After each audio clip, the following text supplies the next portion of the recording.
हर हर महादेव। हार्दिक स्वागत करती हूँ आप लोग का अपने चैनल पे। महादेव की कृपा से आप लोग सकुशल अच्छे होंगे, मुझे पूर्ण विश्वास है महादेव जी पर। आज मैं सुनाऊंगी गंगा दशहरा की कथा। प्लीज़ आप लोग मेरे चैनल पर बने रहे, मेरे चैनल को सब्सक्राइब, वीडियो को लाइक कर दे, शेयर भी कर दे, कमेंट में अपने इष्ट देव का जयकारा भी लगाइए। चलिए इस कथा को सुनिए, पूर्ण फल की प्राप्ति होगी। गंगा दशहरा के दिन विश्ववत मुनि के पुत्र महाराज इच्छुक के कुल में सागर इतने प्रतापशाली नरेश हुए हैं, उनके द्वारा स्थापित मर्यादाओं में अधिकांश यह पृथ्वी पर प्रचलित है। उन्होंने संपूर्ण पृथ्वी को जीत लिया। जब वे मलेच्छ मात्र का विनाश करने में उद्यत थे, गुरु ने उन्हें इस विनाशकारी हिंसा से वर्जित किया। सागर ने पृथ्वी को विभिन्न मलेच्छ जातियों के लिए भेष निर्धारित कर दिया के लिए पूरी शिक्षा रखना अनिवार्य कर दिया। किन्हीं के लिए मर्यादाओं बना दी और वे शिक्षा नहीं रखेंगे। किन्हीं के लिए केवल कौपीन धारण का विधान किया और किन्हीं के लिए बिना नीचे किसी वस्त्र को पहले केवल मुक्त लुंगी पहनने की व्यवस्था की। ये सब बातें वैदिक व्यक्ति के लिए निषिद्ध थी, किंतु विश्व में अनेक स्थानों पर भी प्रचलित है। महाराज सागर की दो पत्नियां में से एक से उनके 60,000 पुत्र और दूसरी केवल एक ही पुत्र था। असमंजस जन्मजात योगी थी। उन्होंने जानबूझकर ऐसे काम किए कि महाराज उन्हें निवासित कर दिया। वे चाहते थे इस प्रकार पिता की अवज्ञा किए बिना उन्हें राज्यभार छुटकारा मिल जाएगा। जब यह मिल गया वे वन में चले गए और असंजय में पुत्र का नाम असुमान ही सागर का वंशधर बना। महाराज सागर में अश्वमेघ यज्ञों को परंपरा प्रारंभ कर दी, लेकिन देवराज इंद्र को इसमें अपनी यश हानि प्रतीत हुई, क्योंकि वे शत्रकत्र इसलिए वे कहे जाते थे। कभी उन्होंने 100 अश्वमेघ यज्ञ किए थे। तेजोदेशु के कारण इंद्र ने सागर के 100वें अश्वमेघ यज्ञ को औस का हरण किया और उसे ले जाकर भूमि के भीतर तनोरित महर्षि कपिल के समय बांध दिया।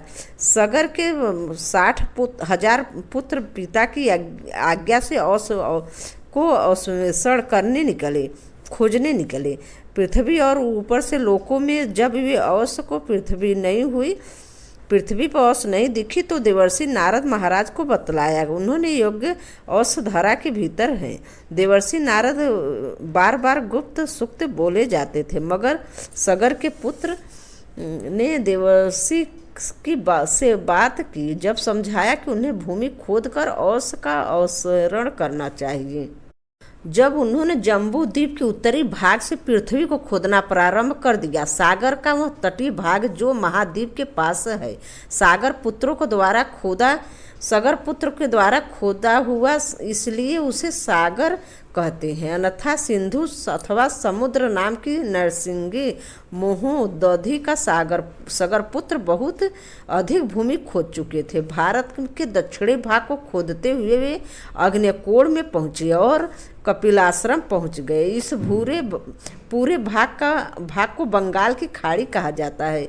यही चोर है, इसे मार दो। महर्षि कपिल को ध्यानस्थ देखकर और यह देखकर कि पिता की यज्ञ औस उनके समीप बंधा हुआ है, सागर के पुत्रों ने भ्रम हुआ कि वे चिल्लाते हुए कपिल को मारने दौड़े। भगवान कपिल को रोषानिग्न में थे, वे दग्ध हो गए। औस लौटा नहीं। 60,000 पुत्रों में से कोई नहीं लौटा। देवर्षि नारद ने फिर सहायता की और औस कहाँ है, सागर पुत्रों को क्या हुआ, यह उन्होंने महाराज सागर को बता दिया। सागर ने अपने पुत्र असुमान को भेजा। असुमान ने जाकर कपिल की स्तुति की, उन्हें प्रसन्न किया। भगवान कपिल ने कहा, अपने पितामह का यज्ञ औस ले जाओ, इसे यहाँ लाकर इंद्र ने छिपा दिया था। मैंने पृथ्व्यण गणों को मुक्त कैसे हो गई? असुमान ने विनम्रतापूर्वक पूछा। उनके उद्धार के लिए आवश्यकता है कि विष्णु की पदी गंगा को जल में इनके भस्म का स्पर्श करो। ब्रह्मा कोप से दग्ध कपिल ने बतलाया। असुमान औस लेकर लौट गए। सगर ने यज्ञ पूरा किया, पुत्र को राज देखकर वे वन को चले। असुमान का पुत्र दिलीप जब युवा हुआ तो उसे राज्य देखकर असुमान ने भगवती गंगा को अवतरण के लिए तपस्या की, और तपस्या करते हुए उनका शरीर पूरा हो गया। यही अवस्था असुमान के पुत्र दिलीप की हुई। दिलीप के पुत्र थे भागीरथ। पितामह के समान वे भी पुत्र के राज देकर गंगा को धरा पर लाने के लिए तपस्या करने लगे। उन्होंने कठोर तप से प्रसन्न कर लिया। दिलीप के पुत्र भागीरथ पितामह के समान वे ही पुत्र राज देकर गंगा धरा पर लाने के लिए तपस्या कर गए।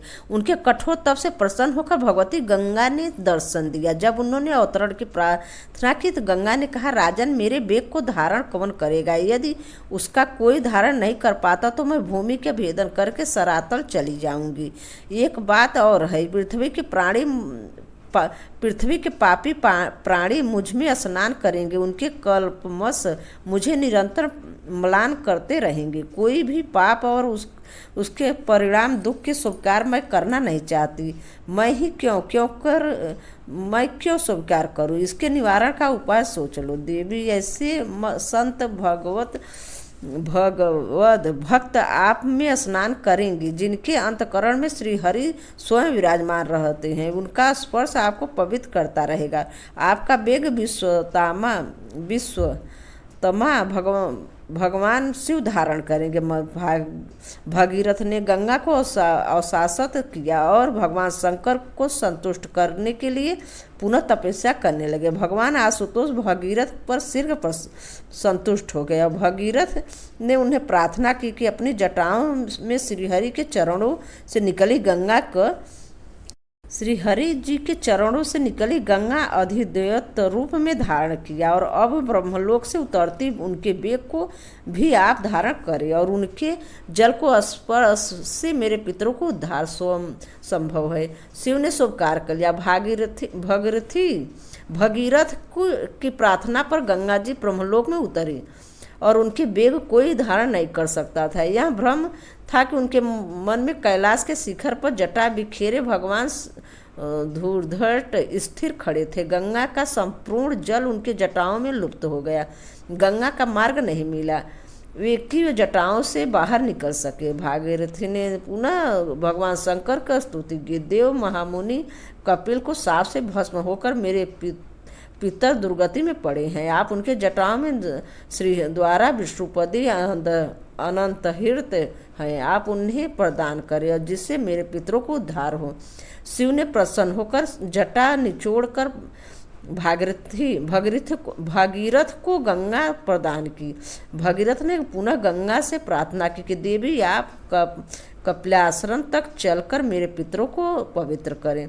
गंगा ने स्वीकार कर लिया और भागीरथ को आगे अपने रथ से चले और गंगा ने उनका अनुगमन किया। इस प्रकार कपिलाश्रम से गंगा सागर संगम पहुंचकर गंगा ने सागर के पुत्रों को अपने स्पर्श से पावन बनाया।